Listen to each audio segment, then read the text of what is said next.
I told you law of Dalton से topic theory बताई थी कि डाल्टन ने 5 या 6 पॉइंट से इसको बढ़ा भी सकते हैं, पॉइंट को ब्रेक कर दो तो बढ़ जाएंगे, मिला दे तो कम हो जाएंगे।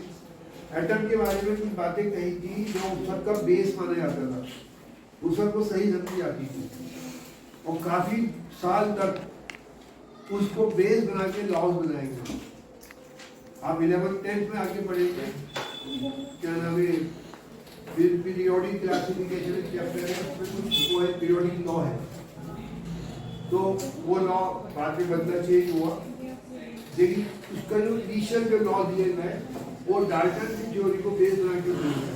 तो डाल्टन की थ्योरी का मेन पॉइंट क्या था, एटम इज इंडिविजुअल।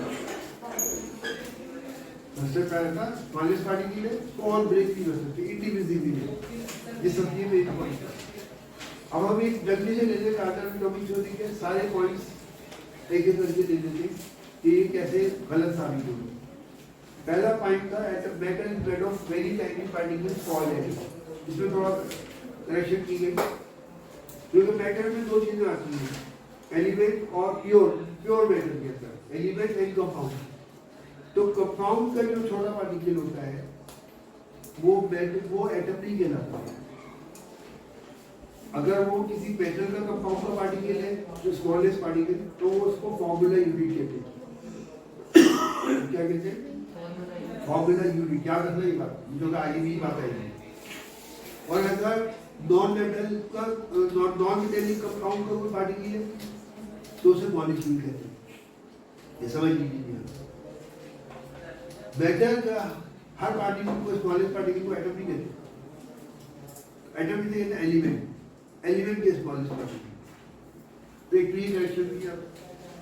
दूसरे वो कहते हैं, सेकंड पॉइंट है एटम इज इंडिविजुअल, तो यहाँ करेक्शन की है। जब ये पता चला कि एटम तो डिवाइड हो सकता है, तो ये पता कैसे चला कि साइंटिस्ट जो एक्सपेरिमेंट में फिजिक्स केमिस्ट्री सब एक साथ चलते थे एक जमाने में, कि चार्ज डिस्कवर हुआ। सबसे पहले क्या डिस्कवर हुआ? चार्ज। किसी चीज में चार्ज है, अगर वो चार्ज बढ़ जाए तो उसमें एक स्पेशल प्रॉपर्टी आती है, जैसे एबोनाइट रॉड को रब करें किसी बुलेट के रोड से, तो उसमें एक ऐसी प्रॉपर्टी आती है, वो छोटे छोटे पेपर्स को अट्रैक्ट करने लगती है। गिलास रॉड को अगर सिल्क से रब करें तो उसमें भी प्रॉपर्टी आ जाती है। जब एक्सपेरिमेंट्स किए गए तो ये प्रॉपर्टी कहाँ से आ गई, इसमें क्या चीज बढ़ गई, ये कोई प्रॉपर्टीज कोई, तो उसका सबसे पहले चार्ज का पता चला। और एक्सपेरिमेंट से जरिए पता चला कि चार्ज दो तरह का होता है, पॉजिटिव एंड नेगेटिव। समझ में आई बात? तो उसके बाद फिर डिस्कवरी हुई, पहले पॉजिटिव चार्ज प्रोटॉन, फिर उसके बाद इलेक्ट्रॉन, अभी न्यूट्रॉन की डिस्कवरी भी हुई, इसी को पढ़ेगा। न्यूट्रॉन बाद में डिस्कवर हुआ, चैडविक ने डिस्कवर करा। कैसे डिस्कवर हुआ हमारे सिलेबस में नहीं है, लेकिन बस नाम पता है साइंटिस्ट को। तो जब इलेक्ट्रॉन डिस्कवर हुए तो वहां फिर ये हुआ कि ये तो एटम में से निकला है। अगर एटम इनविजिबल था और उसके अंदर से कोई चीज निकल रही है, आप एक बॉक्स है लकड़ी का, आप कह रही है सॉलिड बॉक्स है, और उसको आप हिलाते उसमें से पैसे निकलते, तो भाई इसे सॉलिड कैसे हो गया? अगर इसमें पैसे निकले जब कोई और चीज निकली है तो उसका मतलब इसमें वो चीज गैप था, इसमें स्पेस था, इसके अंदर से निकला ही। अगर ये 100% सॉलिड तो फिर नीचे रहा, तो ये अंदर से निकल ही नहीं सकता। आप जानते हो, तो सॉलिड पीस ले, लोहे का पीस ले, लकड़ी का पीस ले, कटी हुई लकड़ी होती है, उसको आप हिलाएं तो शरीर भी निकलेगा उसमें। तो अगर एटम इनविजिबल है तो इलेक्ट्रॉन इसमें से काफी निकल आया। इसका नाम हमारी सोच गलत है। आदमी का अपनी सोच नहीं बदलता। शुरू में वो कहता है कि शायद मैंने गलत किया, वो बात तो सही है, बड़े डॉक्टर साइंटिस्ट ने किया है, तो एटम तो इनविजिबल है, मेरे से गलती हुई। लेकिन जब हर एक के साथ ये हुआ, आप 10 आदमी है, आपको एक बॉक्स लकड़ी का वो दिया जाए छोटा सा डिब्बा, आपको कहा जाए सॉलिड और हिलाए तो उसमें से कुछ मटेरियल निकले, कैसे निकले, दब के रखा, तो कहेंगे यार ये तो हमारी सोच जो है कि ये सॉलिड था, ये गलत है, इसमें से निकल रहा है, इसका मतलब ये सॉलिड 100% सॉलिड नहीं। तो वहां भी यही हुआ।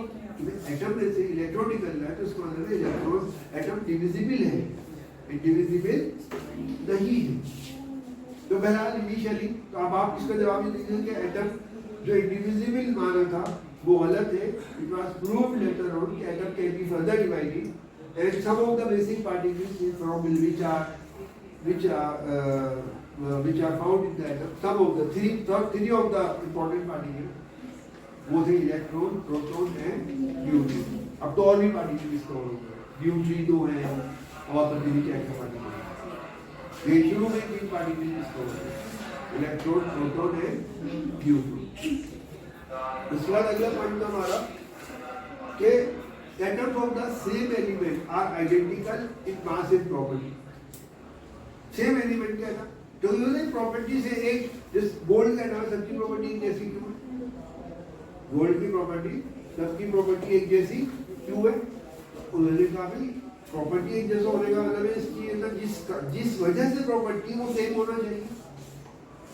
प्रॉपर्टी का रीजन जो था उसका मास माना गया कि मास की वजह से प्रॉपर्टी, एटम में मास होता है इसलिए उसमें प्रॉपर्टी है, तो अगर मास सेम होगा तो प्रॉपर्टी भी सेम होगी। They are identical in terms of mass and property। बाद में पता चला कि एक ही एलिमेंट में एक तरह के एटम हो सकते हैं, जैसे मैंने एग्जांपल दी थी कि कार्बन के तीन तरह के एटम हैं, एक को C13, एक को C12, एक को C13 और एक को C14 कहते हैं। एक का मास 12U है, एटॉमिक मास यूनिट को जो यूनिट होता है वो ग्राम मिलीग्राम में नहीं नापते, होल नंबर में एक नया यूनिट डेवलप हो उसको U कहते हैं। पहले एक U कहते थे, खाली U कहते हैं, जिसकी फुल फॉर्म है यूनिफाइड। दूसरा एटम का मास 30 निकला, फिर 40 निकला। अब ये मास कहाँ से आया ये अलग चीज है, मास नेचुरल बात है, मास कैरिंग पार्टिकल है उसके, तो एक में 12 पार्टिकल है, एक में 13 है, एक में 14 है, लेकिन एटम सेम एलिमेंट के एटम हुआ। फिर 12 वाला भी कार्बन है, 13 वाला भी कार्बन है, 14 वाला भी, तो इसको सेम एलिमेंट क्यों कह रहे हैं, नाम बदल दो। बात समझ में आई? तो इसलिए कहा कि उनकी केमिकल प्रॉपर्टीज सेम थी। केमिकल प्रॉपर्टीज सी अगर 12 एटम मास वाले को अगर जलाएंगे तभी कार्बन डाइऑक्साइड बनेगा, ऑक्सीजन से रिएक्ट करेंगे। 13 वाले को जब ऑक्सीजन से रिएक्ट कराएंगे तब भी CO2 बनेगी, एग्जैक्टली सेम प्रॉपर्टी के साथ। 14 वाले को ऑक्सीजन से रिएक्ट कराएंगे तब भी CO2 बनेगी। तो इसका मतलब है कि एटम एलिमेंट सेम है, लेकिन हम जो कहते हैं identical in terms of mass, ये बात सही नहीं है। In the same element, same atom, same element के एटम के मास भी डिफरेंट हो सकते हैं। और ये एज्यूम किया गया कि एटम जो है स्फेरिकल शेप का है, इस शेप का स्फेरिकल, जैसे कंचे होते हैं, जैसे आपको क्या बोलते हैं मार्बल्स बोलते हैं, जो कंचे जो कहलाते हैं, या फुटबॉल की शक्ल जो होती है, स्मॉल फुटबॉल में, तो एटम जो है वो सॉलिड है। नंबर एक, वो पहला पॉइंट अपने रिजेक्ट कर देंगे सॉलिड नहीं है। और सेम एलिमेंट के एटम आइडेंटिकल इसलिए होते हैं कि उनका मास भी सेम होता है और मास सेम होने से उनकी प्रॉपर्टीज डिफरेंट एलिमेंट के एटम, अब नेचुरल बात है वो डिफरेंट एलिमेंट है, डिफरेंट एलिमेंट क्यों कह रहे हैं, प्रॉपर्टीज अलग है। तो एक बात तो समझ में आ गई, डिफरेंट एलिमेंट की प्रॉपर्टीज आइडेंटिकल सेम नहीं होती। तो क्यों सेम नहीं होती, दूसरा चीज है इसका मास अलग है। सिल्वर के एटम का मास अलग है, गोल्ड के एटम का मास, क्योंकि मास अलग है इसलिए प्रॉपर्टीज भी अलग है। लेकिन आगे चल के पता चला, आप इसी चैप्टर में पढ़ेंगे कि ऐसे एटम भी पाए गए जो एटम तो डिफरेंट एलिमेंट के थे लेकिन मास सेम था। एटम तो डिफरेंट एलिमेंट के थे लेकिन मास सेम था। उनको आइसोबार कहते हैं। क्या बोलते हैं? आइसोबार। ये सेम एलिमेंट के एटम के मास अलग है। अब जैसे कार्बन का एटम है, इसका मास 14 वाला, 14 मास वाला कार्बन का एटम 14U वाला, और नाइट्रोजन का जो एटम जब नॉर्मल एटम है उसका मास भी 14 होता है, तो मास तो दोनों का 14, लेकिन एक को ऑक्सीजन से रिएक्ट कराए तो कार्बन डाइऑक्साइड बनेगी, दूसरे को रिएक्ट कराए तो नाइट्रोजन ऑक्साइड बनेगा, दोनों की प्रॉपर्टीज अलग है। तो सेम एलिमेंट डिफरेंट एलिमेंट के एटम हैव डिफरेंट मास, ये भी सही नहीं है, ये पॉइंट भी गलत है, क्योंकि atoms of different element may have same mass, may have जैसे C14 कार्बन का एटम और N14 बोलते हैं, नाइट्रोजन का सिंबल N है, उसको N14 बोलते हैं। मास नंबर आगे या तो उसके टॉप पे लिखते हैं या आगे डैश डाल के लिखते हैं। तो C14 C आगे डैश डाल के 40 या N40 दोनों का मास 40 किलो। ये एटम अलग अलग वैल्यू, ये पॉइंट भी अलग था। उसके बाद उन्होंने कहा कि atoms of different element they combine the whole number, they combine in whole number. तो ऐसी कोई एग्जांपल, बहुत रेयरली कुछ एग्जांपल ऐसी सामने आई है कि जहां जो उन्होंने एटम्स निकाले, उनका जो मास निकाला, तो वो होल नंबर में, वो मतलब उनके हिसाब से जब एटम निकाले तो वो होल नंबर में, वो अब तक साइंटिस्ट को एक्सपेरिमेंट कर रहे हैं। कुछ हद तक की बात सही है कि एटम होल नंबर में कंबाइन कर, कुछ हद तक 100% के बारे में कुछ नहीं है। होल नंबर नेचुरल बात है कि एटम अगर कंबाइन करेगा तो पूरा ही पूरा एटम कंबाइन करेगा। ये कोई वो तो है नहीं, ये कोई फ्रूट का पीस है, आपने आधा ले लिया, मैं आधा पहले ले लिया, आधा दूसरे ले जाओ, आधा एक प्लेट में रख दिया, आधा दूसरी प्लेट में, ऐसा नहीं है। एटम जो होगा वो as it is as a whole combine करेगा जाके। जैसे आधा एटम तो कंबाइन कर दिया, आधा वही रह गया। कुछ हद तक की बात सही है कि atom combine in whole number and they combine in. अब उसमें एक है कि एटम जो कंबाइन करते हैं वो स्मॉल नंबर की रेशियो में कंबाइन करते हैं, स्मॉल होल नंबर। ये पॉइंट जो है, ऐसे कंपाउंड भी है जिनके अंदर जो एटम्स की रेशियो है, डिफरेंट एलिमेंट्स की जो रेशियो है, वो स्मॉल होल नंबर किसे कहते हैं? छोटे छोटे स्मॉल नंबर, जो मतलब जैसे 3:2:3:4 3:5 2:7 गैप हो सकता है उनके बीच में, 4 5 6 7 का, लेकिन छोटे नंबर है। तो ये एज्यूम किया गया कि एटम जो कंबाइन करती है स्मॉल होल नंबर में कंबाइन करती है। ये बात साबित हुई बहुत सारे कंपाउंड में। एक एग्जांपल आपको दे दूंगा अभी कि वहां पे जो एटम्स की रेशियो निकाली गई वो स्मॉल होल नंबर में नहीं थी, उनकी जो रेशियो थी वो लार्जर नंबर्स में थी, जैसे 101 और 102। अब 101 102 कंटीन्यूअस नंबर है, ये रेशियो जब आप निकालेंगे एक का एटम 101 है, एक 102 है, 105 है, तो ये स्मॉल नंबर नहीं है, ये बिग नंबर है। उसका एजम्पशन क्या है? एटम कंबाइन करके छोटे छोटे रेशियो 1:2 2:3 3:5 4:7, ये छोटे नंबर है। तो पता चला कि ऐसे भी कंपाउंड है जहां पे रेशियो होल नंबर में और स्मॉल होल नंबर में नहीं, होल नंबर में तो है लेकिन स्मॉल होल नंबर में नहीं है। पॉइंट समझ में आ रहा है ये? जैसे मिसाल के तौर पे आपका पॉलीथीन है, पॉलीथीन आप सब जानते हैं, आपने देखा भी पॉलीथीन बैग्स आते हैं, तो उसका जो फॉर्मूला है उसमें जो कार्बन और हाइड्रोजन की रेशियो आप निकालेंगे तो वो स्मॉल होल नंबर में लिखिए, वो रेशियो स्मॉल होल नंबर में नहीं। इसी तरह ये लकड़ी का जो मॉलिक्यूल है जिसमें कार्बन हाइड्रोजन ऑक्सीजन तीन एलिमेंट पाए जाते हैं इसके पार्टिकल्स में, तो उसमें जो कार्बन हाइड्रोजन और ऑक्सीजन की आप रेशियो निकालेंगे तो वो स्मॉल होल नंबर में नहीं होगी। प्लास्टिक्स है, प्लास्टिक्स में कार्बन और हाइड्रोजन तो होते हैं प्लस और भी एलिमेंट होते हैं जिनसे लिक्विड बने, तो वो रेशियो स्मॉल होल नंबर में नहीं होगा। तो ये में atoms combine in small whole number ratio, तो होल नंबर में तो करते हैं कि ये जरूरी नहीं है कि रेशियो स्मॉल रेशियो, इसमें भी बिग नंबर रेशियो जो स्मॉल, जिसको हम सिंपल रेशियो नहीं कहते, सिंपल रेशियो स्मॉल रेशियो होंगे 2:1, यानी इवन 1:11 की सिंपल रेशियो में आएगा जो वे छोटे नंबर है, तो ना 100 से ऊपर वाले जो नंबर होंगे कंपाउंड, बहुत सारे ऐसे कंपाउंड, एक तो नहीं हजारों की तादाद। फिर लास्ट में उन्होंने निकाला था कि relative number in kind of atom are constant in a given compound. ये बात यहाँ तक तो सही है कि कंपाउंड के अंदर जो रेशियो होगी लॉ ऑफ कांस्टेंट प्रोपोर्शन, यानी उनकी जो रेशियो है एटम्स की और काइंड ऑफ एटम मतलब एलिमेंट के टाइप, जैसे अगर दो एलिमेंट ए और बी, तो कोई गिवन कंपाउंड कहीं से भी ले लो, अगर वो ए और बी से बना है तो कहीं से भी लो उसमें ए और बी पाई जाएगी। जैसे वाटर है, वाटर हाइड्रोजन और ऑक्सीजन से बना है। अब वाटर क्या है, हिंदुस्तान का है या चाइना से मंगाए या अमेरिका से मंगाए या जापान से मंगाए, वहाँ पे जब वाटर को ब्रेक करेंगे, डिकम्पोज करेंगे, कंपाउंड को ब्रेक करने को डिकम्पोज कहते हैं, तो हाइड्रोजन और ऑक्सीजन ही मिलेगी।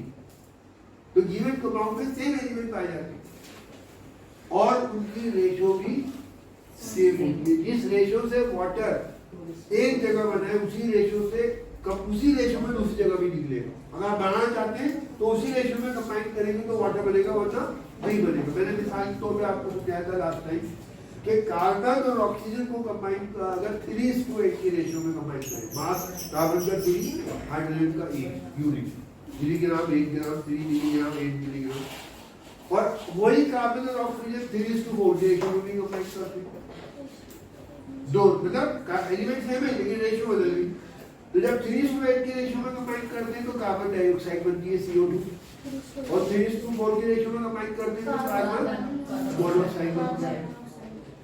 हमेशा अगर गिवन कंपाउंड है तो एलिमेंट भी सेम होंगे और एलिमेंट की जो रेशो होगी वो भी सेम होगी, लेकिन इसका रिवर्स ट्रू नहीं है।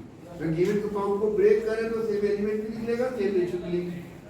लेकिन अगर आप सेम एलिमेंट को सेम रेशियो से कंबाइन करेंगे और आप कंपाउंड बनाए तो हो सकता है डिफरेंट कंपाउंड बन जाए। एलिमेंट भी सेम, रेशियो भी same, but compound is different. एक एग्जांपल लेके मैं आपको बता दूं। आपका एक कंपाउंड है जिसे हम विनेगर कहते हैं। क्या बोलते हैं? CH3COOH। ये विनेगर का मॉलिक्यूलर फॉर्मूला है। बात समझ में आएगी? विनेगर, इसको ऐसे इथेनोइक एसिड कहते हैं। इसको विनेगर क्या है? इथेनोइक एसिड है, इसको बहुत डाइल्यूट कर देते वो विनेगर कहलाता है। एसिड ही ऑर्गेनिक एसिड कहलाते हैं। खाने वाले एसिड जो सब क्या सुने से डबल ओएच मिलेगा जितने भी खाने वाले एसिड, नींबू में होता है एसिड और बहुत सारी फ्रूट्स में होता है। अगर इसी रेशो को, यानी इसमें रेशो तो कार्बन के 2 है, हाइड्रोजन के 4 है, ऑक्सीजन के 2 है, इस रेशियो में आपने कंबाइन करा 2:4:2, या इसको शॉर्ट फॉर्म में हम कह सकते हैं 1:2:1। यदि इसको अगर 2 से डिवाइड कर दें 1:2:1। इस रेशियो में आपने कार्बन, हाइड्रोजन और ऑक्सीजन को कंबाइन करा। समझ में आई बात? तो एक कंपाउंड तो इस रेशियो में कंबाइन करने से विनेगर बनता है, और एक कंपाउंड अगर आप कंबाइन करें, कंबाइन करने के तरीके पे डिपेंड करता है। आपको ये कैसे हो गया तो हम ये नहीं कह रहे हैं तरीका बदल जाएगा तो होता है कंपाउंड। तो ऐसा भी है कि रेशियो वही है, एलिमेंट वही है, लेकिन कंपाउंड डिफरेंट है। ये एक नया कंपाउंड है जिसका नाम आप पढ़ेंगे 10th क्लास में जाके मिथाइल मीथेन ऑयल कहते हैं। और ये एक तरह का ये स्मेलिंग, इसकी स्मेल होती है एक तरह का। ये जो परफ्यूम्स होते हैं ना, इसमें जैसे परफ्यूम जैसी स्मेल होती है, अलग अलग कंपाउंड जैसे होते हैं बहुत सारे, इन सबकी स्मेल भी अलग अलग होती है। अब ये इस कंपाउंड, इस फॉर्मूले से ऐसा का फॉर्मूला बना, इस रेशियो इस तरह से मिले हुए, मेरी पोजीशन बदल गई एटम की, पोजीशन बदल गई एटम की। कोई एक एटम जो है वो हाइड्रोजन कंबाइन कर रहा है, ऑक्सीजन कर रहा है, उसकी पोजीशन बदल गई। एलिमेंट वही है, रेशियो वही है, लेकिन रेशियो बदल गई, कंपाउंड भी बदल गई। अब ये एक तरह का परफ्यूम है। अब आपने कहा भाई क्या नाम है, ये परफ्यूम था, कहीं फंक्शन में जाना था, वो परफ्यूम खत्म हो गया। आपने कहा परफ्यूम तो है नहीं, क्या करें, शादी में जाना है, तो आपने कहा चलो विनेगर छिड़क लेंगे, फॉर्मूला तो वही है, चले आओगे विनेगर। या विनेगर से अक्सर रोटी भी खाते, अच्छा बहुत अच्छा खाना है, खाना हजम करता है। अब आपने कहा विनेगर तो खत्म हो गया, हाजमे के लिए परफ्यूम रखा, चलो इससे आप नहीं खा ली, करेंगे ऐसा? नहीं करेंगे। आप जानते हैं डिफरेंट कंपाउंड है। बात समझ में आ रही है नहीं आ रही? तो ये जो कहते हैं कि गिवन कंपाउंड हमेशा सेम एलिमेंट से बनता है और उनके रेशियो भी सेम होती है, ये बात सही है, लेकिन इट इज वन साइड। अगर हम उसी रेशियो उसी एलिमेंट को हम इससे डिफरेंट कंपाउंड भी बना सकते हैं।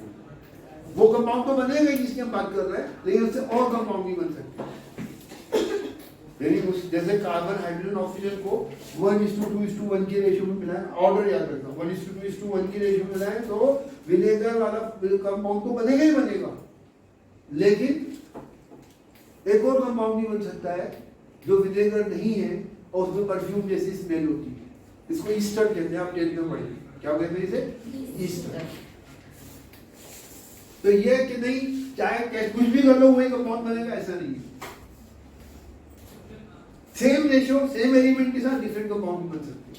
और वहां पे 10th में तो बहुत सारी एग्जाम्पल आप पढ़ेंगे, एक दो नहीं बहुत सारी, 100 से ज्यादा एग्जाम्पल आप बना लेंगे अपने आप। पॉइंट समझ में आ गया? तो डाल्टन के जितने भी पॉइंट थे वो सारे गलत साबित हो गए, लेकिन उसने हमें एक बेस दिया, एक सोचने का रास्ता दिया। उस रास्ते पे हमने बहुत सारी चीजें निकाली, डिस्कवर करी, हमारी गाड़ी आगे चली। आगे जाके जब पता चला कि जो हमें इसने जो रास्ता दिया था इसमें ये गलती है, तो उसको सही कर दिया। लेकिन आए तो उसी रास्ते से है, गलती भी तो उसी रास्ते से आने में मिली है हमें। अगर वो रास्ता नहीं दिया होता तो जहां खड़े थे वहीं खड़े रहते। आपको थर्ड फ्लोर पे जाना है, फर्स्ट फ्लोर से आपको रास्ता आ रहा है, फर्स्ट से सेकंड। अब आपको थर्ड पे जाना है और आप नीचे खड़े रहो कि नहीं यार ये तो फर्स्ट फ्लोर का रास्ते में ही जा रहा, तो नीचे खड़े रहो, ऊपर कैसे पहुंचोगे? थर्ड तो जब भी पहुंचोगे तो पहले फर्स्ट के एंड में पहुंचोगे, फिर पता चलेगा ये फर्स्ट, थर्ड नहीं थे तो फर्स्ट है, फिर और ऊपर चलोगे, फिर पता चला ये तो सेकंड था इसलिए हम चले, हमें तो थर्ड, तो फिर आप और आगे चलोगे। तो जो साइंटिस्ट ने जितने लॉज दिए, चाहे वो न्यूटन लॉ हो या कोई और सा लॉ हो, इसमें बहुत सी गलतियां निकली आगे चल के, वो उन गलतियों को सही किया गया। अगर वो लॉ नहीं दिया होता तो उस रास्ते में हम आगे नहीं बढ़ते, वो गलती भी नहीं पता चलती, वही शुरू में अटके रहते। तो डाल्टन का एक बहुत बड़ा कंट्रीब्यूशन है कि उसने एटम के बारे में कुछ बातें बताई जो काफी हद तक सही साबित हुई, लेकिन जब डिटेल में गए तो उसके वो बड़ा क्या नाम है एक्सपेरिमेंट्स बढ़े, ज़्यादा रिसर्च डिटेल में रिसर्च हुई, तो पता चला कि इसकी कुछ पॉइंट जो है वो गलत भी है। तकरीबन सारे ही पॉइंट गलत साबित हो गए। अब जैसे ये था atoms of same element identical in terms of mass, आओगे कि हम इस बात को जैसे जो बहुत बातें पता चला कि एटम्स के सेम एलिमेंट के एटम्स के मास भी अलग अलग हो सकते हैं, और डिफरेंट एलिमेंट के एटम का मास डिफरेंट होता है, ये भी बाद में पता चला कि डिफरेंट एलिमेंट के मास भी सेम हो सकते हैं। यहाँ से हमें पता चला कि प्रॉपर्टी से जो प्रॉपर्टी आती है, केमिकल प्रॉपर्टी, उसका रीजन क्या है? वो रीजन किसी और वजह से, अगर मास रीजन होता तो सेम एलिमेंट का मास से सेम है तो प्रॉपर्टी भी सेम होनी चाहिए। तो यहाँ क्या पता चला कि मास केमिकल प्रॉपर्टीज का रिस्पॉन्सिबल नहीं है, मास itself is a physical property, physical property. तो फिजिकल प्रॉपर्टी में फर्क आ सकता है, लेकिन केमिकल प्रॉपर्टी अगर मास बदल जाए तो केमिकल प्रॉपर्टी भी बदल जाए, ये जरूरी नहीं है। ये आगे चल के पता चला जब साइंटिस्ट एक्सपेरिमेंट करके आगे बढ़े। तो डाल्टन एटॉमिक थ्योरी का कोई सवाल आ जाए कि भाई डाल्टन एटॉमिक थ्योरी के ऊपर डिस्कस करो या कमेंट करो, तो आप 6 पॉइंट लिखिए, 5 या 6 जो भी आप बनाएं, फिर आप एक पॉइंट को कमेंट का मतलब उसके बारे में बताइए सही है या गलत है। आप कहेंगे atom is the smallest particle of a metal, आप कहेंगे now this atom is supposed to be the smallest particle of element not of compound. Compound के स्मॉलेस्ट पार्टिकल को डाल्टन के जमाने में कहा गया कंपाउंड एटम, रखा एटम ही नाम, देखो कभी ये कंपाउंड एटम। बात समझ में आ गई नहीं आ गई? जैसे मिसाल के तौर पे राइस में आपने बटर मिला दिया तो वही बिरयानी है, बटर बिरयानी। दूसरे ने राइस में मिला दी क्या नाम है मटर क्या बोलते हैं बीन्स या कुछ और, तो अब उसको भी बिरयानी कहते हैं। ये वेजिटेबल बिरयानी है, नाम दोनों का बिरयानी रखा, लेकिन एक को वेजिटेबल कह दिया और एक को मटन नॉन वेज बिरयानी कह दी। एक ये नॉन वेज बिरयानी, ये वेज बिरयानी, नाम दोनों की रखी है। तो उन्होंने कहा जैसे इस तरह हुआ कि ये एटम है एलिमेंट का और ये कंपाउंड से बना है, इसलिए इसको कंपाउंड एटम कहा। तो बाद में उन्होंने कहा कि कंपाउंड एटम का जो स्मॉलेस्ट पार्ट, कंपाउंड का जो स्मॉलेस्ट पार्टिकल होता है, आप इसी चैप्टर में आगे चल के पढ़ेंगे, वो या तो मॉलिक्यूल कहलाता है या क्या बताया मैंने, फॉर्मूला यूनिट। क्या बताया मैंने, याद रखना, ये बहुत इंपॉर्टेंट है। ये तो मैं कॉन्सेप्ट की क्लियरिटी बता रहा हूँ, ये बहुत इंपॉर्टेंट है। नहीं, बहुत सारे लोगों को ये कॉन्सेप्ट क्लियर नहीं होता, बहुत सारे लोगों को। मैं तो बहुत सारे ऐसे प्रोफेसर टीचर्स भी देखे कि उनको ये पॉइंट ही क्लियर नहीं होता, कभी ध्यान ही नहीं दिया होता। ये नहीं नॉलेज कम है तो ध्यान ही दिया, हमसे बहुत सी गलतियाँ होती है, हम ध्यान नहीं दे रहा हो तो गलती हो जाती है। जब कोई हमें पॉइंट आउट कर देता हमें याद आता है ये गलत हो गया हमसे, इसको हम भी सही करते हैं। हाँ जी, ये गलती है, कोई बात नहीं, इंसान है, उसको सही कर लो। कभी भूल से गलती होती है, कभी नॉलेज की कमी की वजह से गलती होती है, दोनों हाथों में गलती हो जाए उसको सही कर दो। ये इंसानियत का तकाजा है। ये नहीं उसका डर गया और अगर नहीं मैं तो मैं गलत हो ही नहीं सकता, ये शैतानी तकाजा है।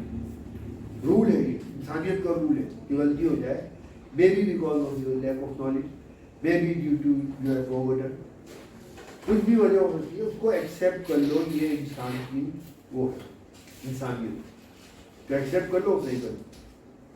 ये बात समझ में आ गई है? अब उसके बाद हम डेफिनेशन पे आते हैं, एटम किसे कहते हैं बताइए। अभी तक एटम एटम का नाम आ रहा है, एटम एटम एटम, एटम कहते किसे? स्मॉलेस्ट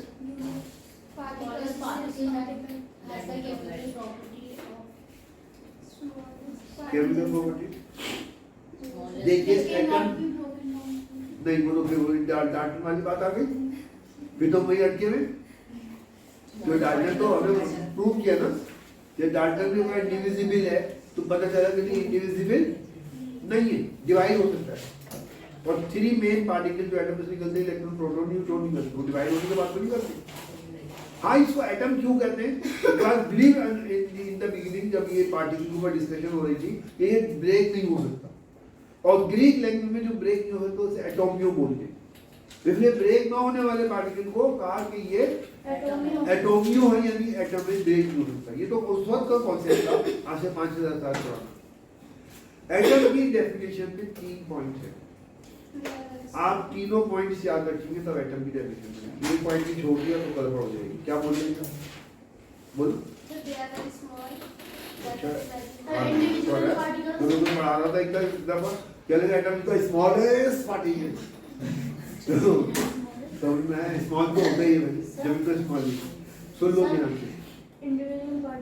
इंडिविजुअल वो डाल्टन को गलत साबित कर तो दिया, अभी तो हमने साबित किया इंडिविजिबल, और एटम डिविजिबल होता है, इंडिविजिबल नहीं होता।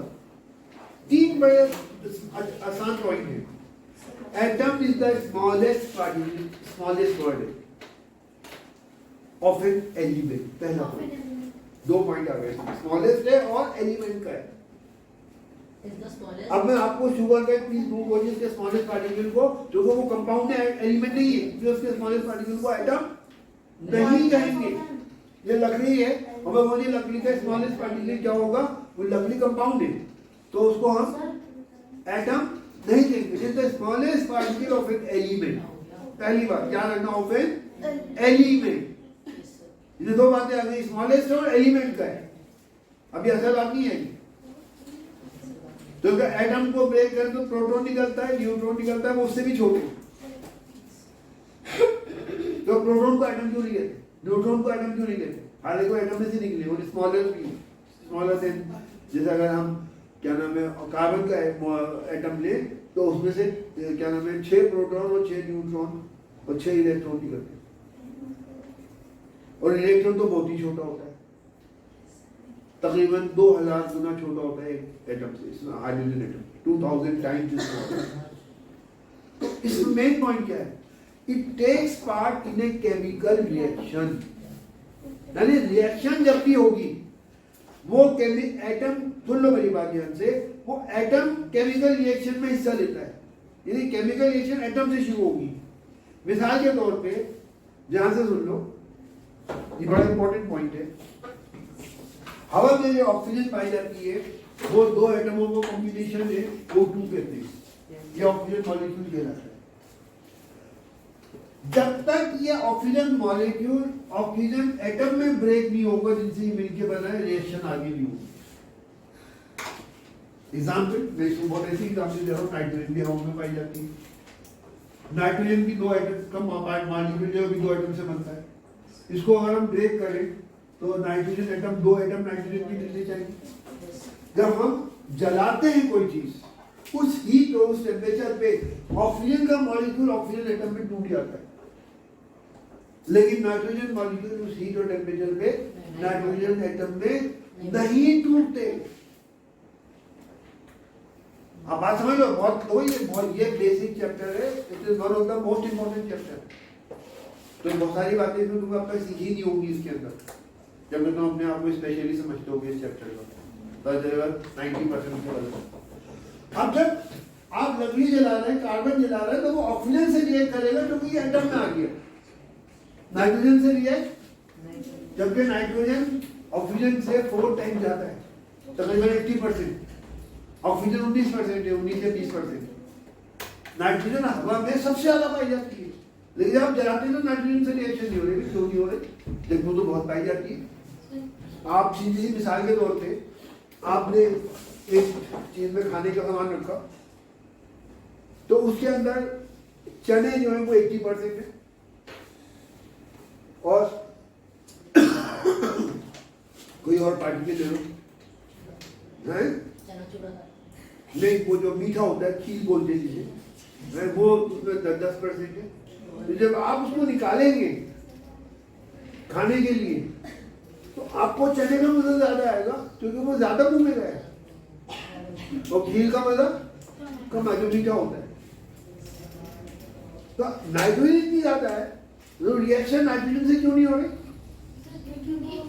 एक और मिसाल ले लो कि एक जगह बहुत सारे लोग हैं, लेडीज भी हैं और जेंट्स भी हैं। जेंट्स सिर्फ 10% है, लेडीज 80% है, 90%। कोई आदमी वहां से निकलना चाह रहा है और वो टकरा रहा है उनसे, तो वो सिर्फ जेंट्स ही टकराएगा। वो सब एक साथ एक ही साथ जा रहे हैं, तो उसका ज्यादा टकराव किससे होगा? जेंट्स से होगा, लेडीज से होगा, जब वो 80% है। वो सड़क भरी हुई है, जेंट्स से 10% है, लेडीज 80% है। वहां से कोई निकलेगा तो उसका अगर टकराव होगा तो जेंट्स से कम होगा और लेडीज से। तो हम जला रहे हैं, नाइट्रोजन 80% है, फिर भी उससे रिएक्शन नहीं हो रही। क्यों नहीं हो रही उससे रिएक्शन? क्योंकि मॉलिक्यूल जो है, जो उसका बड़ा स्मॉलेस्ट पार्टिकल हमको पाया जाता है, वो एटम में ब्रेक नहीं हो रहा। इसका मतलब है कि जो रिएक्शन होती है वो एटम में ब्रेक होने के बाद होती है। अगर एटम में ब्रेक नहीं होगा, अगर वो ऑलरेडी एटम में, तो बात अलग है। अब इनर्ट गैसेस है, आर्गन है, तीसरे नंबर पे पाई जाती है। आर्गन एटम की फॉर्म में मिलती है हवा के अंदर, लेकिन वो इसलिए रिएक्ट नहीं करती कि वो नॉन रिएक्टिव है। भाई वो नॉन रिएक्टिव क्यों? वो भी आप आगे चल के इसी चैप्टर में पढ़ोगे। वो नॉन रिएक्टिव है। नाइट्रोजन भी एक नॉन रिएक्टिव नहीं, वो भी रिएक्टिव है, लेकिन ऑक्सीजन से कम है।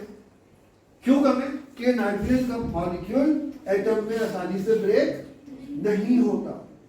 होता है लेकिन आसानी से नहीं होता। जब ये ब्रेक होगा तब ये भी रिएक्ट करेगा, ये भी ऑक्सीजन के साथ कंबाइन करेगा। जो इंजन होते हैं ऑटोमोबाइल का टेम्परेचर बहुत हाई होता है, स्कूटर का इंजन, कारों का इंजन, वहां जो हवा कॉन्टेक्ट में आती है तो उसके नाइट्रोजन के मॉलिक्यूल नाइट्रोजन एटम में ब्रेक हो जाते हैं। हीट ज्यादा है, बहुत ज्यादा हीट है, तो वहां पे ऑक्सीजन नाइट्रोजन से भी कंबाइन करती है, और ऑक्सीजन जो है वो ऑक्सीजन नाइट्रोजन से भी कंबाइन करती है। कार्बन को हम जलाएं तो कार्बन जो है वो जो भी चीज है नाइट्रोजन ऑक्सीजन भी कंबाइन करती है, क्योंकि नाइट्रोजन ऑक्सीजन से कंबाइन कर सकता है। बात समझ में आई नहीं आएगी? नाइट्रोजन ऑक्सीजन से कंबाइन लेकिन करेगा कब? जब वो एटम में ब्रेक। इसलिए एटम की डेफिनेशन में 3 मेन पॉइंट। एक स्मॉलेस्ट है, किसका है ये? Smallest particle of an element. ये 2 पॉइंट इसमें कवर होगा। Which takes part in a chemical reaction. Takes part in a, यानी अगर रिएक्शन होगी तो वो शुरू एटम से ही होगी, शुरू एटम से ही होगी। बात समझ में आया? बहुत सी जगह पे, जैसे ये सोडियम आयन है और इसमें चार्ज है, क्लोरीन का भी एक एटम है, इस पे चार्ज है नेगेटिव। अगर पॉजिटिव नेगेटिव कांटेक्ट में आ जाएंगे, ये कांटेक्ट पॉजिटिव नेगेटिव मिल सकते हैं, अट्रैक्ट करते हैं, तो आपका सोडियम क्लोराइड मिल जाएगा, जो खाने का नंबर। अब ये सोडियम आयन जो है उसको आयन बोलते हैं, चार्ज एटम को आयन कहते हैं। सुन लो, चार्ज एटम को कहते हैं आयन। ये क्लोराइड आयन। लेकिन ये जो आयन बना तो एटम से है, ये सेकंड स्टेज है, यहां से रिएक्शन शुरू नहीं हो रही। रिएक्शन शुरू कहां से हुई थी? एटम से, जो neutral. Atom is always neutral. जब भी वर्ड एटम है वो न्यूट्रल है, उसमें कोई ना पॉजिटिव है ना। 3 बातें जो एटम के बारे में बताएंगे। क्या बताएंगे? Atom is the smallest particle of an element. इसका स्मॉल कर एलिमेंट का। और जो मेन पॉइंट है वो क्या है? Take part in chemical reaction. यदि रिएक्शन अगर होगी तो एटम से ही शुरू होगी। This is very important point. I hope you will keep it in your mind. आपको समझ में आ गया? ये डेफिनेशन आपको पहले भी आती थी। तीनों पॉइंट इसमें क्या सब तीनों पॉइंट इन दोनों पॉइंट नहीं है। और एक दो स्मॉलेस्ट और एलिमेंट तो उसी में आ गया ना। Yes smallest particle of an element 2 point तो इसी में कवर हुए ना। बात समझ में आ गई नहीं आई? Yes sir. अब आपने कहा atom is the particle of an element which takes, है ना। अब यहाँ पे प्रॉब्लम ये आती है कि अगर वो स्मॉलेस्ट पार्टिकल नहीं तो उसे एटम नहीं कहेंगे। एटम के बाद एलिमेंट के पार्टिकल तो बड़े भी हो सकते हैं ना। सिल्वर है आपके घर में, चांदी है, सोना है आपके पास, तो उसका कितने बड़ा पार्टिकल हो, हजारों लाखों एटम से मिलकर बना है उतना बड़ा पार्टिकल, तो एटम के पार्टिकल बड़े भी हो सकते हैं। तो पहली बात, एटम के लिए क्या शर्त है कि वो स्मॉलेस्ट होना चाहिए। दूसरी शर्त, एलिमेंट्स उसका ताल्लुक हो। अब मैं आपसे पूछूं, ये प्लास्टिक है, प्लास्टिक के स्मॉलेस्ट पार्टिकल को हम एटम कहेंगे क्या? क्यों नहीं कहेंगे? क्योंकि ये एलिमेंट नहीं है, ये कंपाउंड है। ये ध्यान रखिएगा ये बात। शुगर है, शुगर के स्मॉलेस्ट पार्टिकल को एलिमेंट कहेंगे? नहीं कहेंगे। क्यों नहीं कहेंगे? कंपाउंड। हवा में जो ऑक्सीजन के पार्टिकल्स पाए जाते हैं वो O2 की फॉर्म में पाए जाते हैं, तो क्या इसको एलिमेंट एटम कहेंगे? क्यों? क्योंकि ये फ्रीली एग्जिस्टिंग पार्टिकल है, हवा में पाए जाने वाला वो पार्टिकल जो फ्रीली एग्जिस्ट करता है, बिना कंबाइन किए एज इट इज रहता है। लेकिन इसको हम एटम इसलिए नहीं कहेंगे क्योंकि ये स्मॉलेस्ट नहीं है, इसको और छोटा कर सकते हैं, ये और छोटा हो सकता है। तो ये स्मॉलेस्ट नहीं है, इसलिए एटम नहीं है। जब ब्रेक हो जाएगा दो छोटे छोटे पार्टिकल, समझ में? इसमें मैक्सिमम एक चीज और ऐड कर सकते हैं, it shows the properties of the given substance. It shows the properties of the given. ये देखो सिल्वर के एटम में तो सिल्वर की प्रॉपर्टी शो करेगा, ऑक्सीजन के एटम में तो ऑक्सीजन की प्रॉपर्टी शो करेगा ऑफ द गिवन एलिमेंट। तो क्या वर्ड आएगा? Given element. तो एक पॉइंट इसमें ये ऐड कर सकते हैं। तो smallest particle of an element which takes part in a chemical reaction या definition पूरी हो गई। ऐड करना चाहें तो उसमें ऐड कर सकते हैं and it shows the properties of the given element, जो एलिमेंट से बना उसकी प्रॉपर्टी भी शो करता है। अच्छा, अब गिवन एलिमेंट की प्रॉपर्टी O2 भी शो करता है। O2 गिवन एलिमेंट जिसका भी स्मॉलेस्ट पार्टिकल को O2 कहना है, उसकी प्रॉपर्टी शो करता है। एलिमेंट का भी का इसका ताल्लुक है, एलिमेंट का एलिमेंट फ्रीली एग्जिस्ट करता है, वो बताएंगे फ्रीली एग्जिस्ट कैसे करता है। लेकिन इसको हम एटम क्यों नहीं कह रहे? क्योंकि ये स्मॉलेस्ट नहीं है। तो स्मॉलेस्ट भी होना चाहिए, एलिमेंट से भी इसका ताल्लुक होना चाहिए, और केमिकल रिएक्शन अगर होगी तो उसी से होगी, अगर होगी तो। अब आगे ना केमिकल रिएक्शन में हिस्सा नहीं लेता, क्योंकि जो केमिकल रिएक्शन में हिस्सा लेने की जो वजह है वो वहां पूरी हो गई है, उसको जरूरत नहीं है ना। आप खाना खा के खूब अच्छी तरह घर से पेट भर के घर से बाहर निकलो, किसी शादी में चले जाओ, कहीं खाना खा लो, आप थोड़ी बैठ जाओगे शरीफ इंसानों की तरह। अब क्या कहोगे कि भाई मैं खाना खा चुका हूँ, मुझे जरूरत नहीं है। तो आर्गन को जो रिएक्शन जिस तरह से रिएक्शन होती है आप पढ़ेंगे आगे चल के इस चैप्टर में, तो आर्गन को उसकी जरूरत नहीं है, वो ऑलरेडी जो उसमें जिस तरह से रिएक्शन होती है वहां पूरी हो गई है। इनर्ट गैसेस बोलते हैं, आर्गन है, हीलियम है, नियोन है, ये रिएक्शन नहीं करते। लेकिन जो वजह है रिएक्शन करने की वो वहां वो जो वजह नहीं एग्जिस्ट करती, वो पूरी हो गई वो वजह। पॉइंट समझ में आ गई नहीं आ गई? अगर आर्गन रिएक्शन करता तो एटम से शुरू करता, किसी स्पेशल कंडीशन में अगर वो रिएक्शन कर भी रहा है तो एटम से शुरू हो। ये पॉइंट क्लियर हो गया? मतलब कुछ पूछना है आगे इसके आगे?